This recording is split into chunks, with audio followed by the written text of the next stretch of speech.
होगा, उठाने जा रहा होगा। कोई बात नहीं, इतना टाइम हुआ है, थोड़ा और सही। जैसा ही ये इस पार आया, धीरे धीरे फिर उस पार पहुंचा, इसने दोबारा से नाव को घुमा दिया।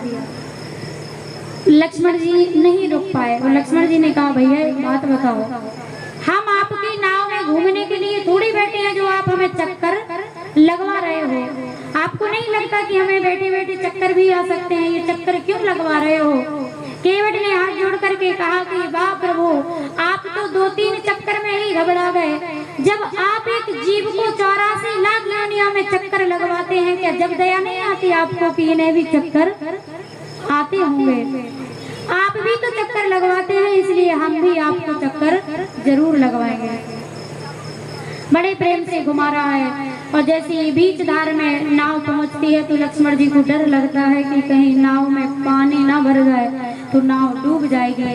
लक्ष्मण जी ने कहा, भैया जब बीच मझधार में, बीच धार में जब तुम नाव लेकर के आते हो तो मुझे डर लगता है कि कहीं हमारी नाव डूब ना जाए। केवट ने कहा कि सेम आप ये समझ लीजिए कि जब हम दुनिया वाले जीवन नैया, जब इतना दुख कभी कभी आ जाता है कि हमें भी लगता है कि अब हमारी जीवन नाव डूबने वाली है, हमें भी तो डर लगता है, तो आप तो दया जल्दी जल्दी नहीं करते।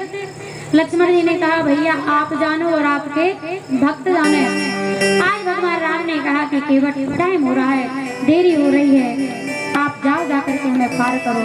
और आज जैसे पार करने के लिए जाने लगा, ध्यान देना, गंगा महारानी को भी लगा क्यों ना त्रिलोकीनाथ यहाँ आए हैं तो क्यों ना चरणों को छुआ जाए। तो एकदम से गंगा महारानी अभी तो शांति से बह रही थी, धीरे धीरे बह रही थी। आज राम को देखते ही ये भी इतनी प्रसन्न हुई, इनका भी नाचने का मन हुआ कि ऐसे ही उबाल दे करके बहना प्रारंभ किया। तो केवट डर गया कि अब अगर गंगा महारानी का यही हाल रहा तो नाव सच में डूब जाएगी।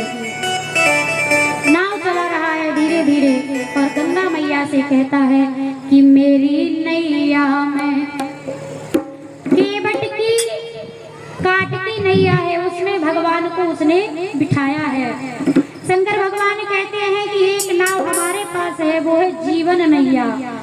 जो केवट की तरह अपने जीवन में भगवान राम को बिठाएगा, उसकी नाव कभी डूबने वाली नहीं है। केवट कहता है कि मेरी नैया में लक्ष्मण राम, गंगा में